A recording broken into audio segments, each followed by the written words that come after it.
মসজিদে যতক্ষণ বসা থাকে এক ফেরেশতা ডাইনে বসা চোখের পানি জড়াইতে থাকে, আল্লাহুম্মা গফিরলা, আল্লাহ আরে মাফ করে দেন না। আল্লাহ বলে তোরা তো আইলো গেল কি, আপনার ঘরেই তো বের হইছে, আমাকে জিজ্ঞাসা করেন কেন তোর দিলে এত ব্যথা কেন? আপনার ঘরেই তো বের হইছে, বন্দা তো আপনারই সৃষ্টির সেরা, তো আপনিই বানাইছেন। ও যদিও না কান্দে তো আমি ওর পক্ষ হয়ে একটু কান্দতেছি, অসুবিধা কি? আরেকজন বলে আল্লাহুম্মা আরহাম আলাইহি, আল্লাহর উপরে দয়া করেন না। আপনার ঘরে বসে রইল, তারপরে যদি দয়া না করেন তো বাজারে গেলে করবেন, ওটা তো দয়ার জায়গাই না। কি করে না করে না দোয়া?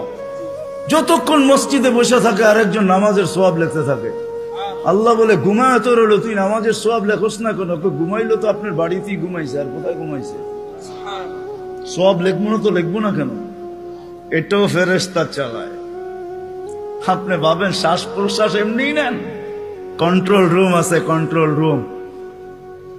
হ্যাঁ, হাবায়েক ফি আখবারিল মালায়েক কিতাবে আছে, জালালউদ্দিন সুয়ুতি রহমাতুল্লাহ আলাইহি লেখা। যখন শ্বাস নেই তো ফেরেশতা বলে আল্লাহ আমসিকা ওয়াতরুক, বন্ধ করে দিব না খোলা রাখবো? আল্লাহ 1,60,000 বার মেসেজ থ্রো করে, অটো উতরুক আলী আবদি আজাল, খোলা রাখ, সীমা রেখা দেওয়া আছে। যেদিন সীমা রেখায় আসবে ওই দিন বলবো টানবো তো আর ছাড়তে দিবি না, ছাড়বো তো আর টানতে দিবি না।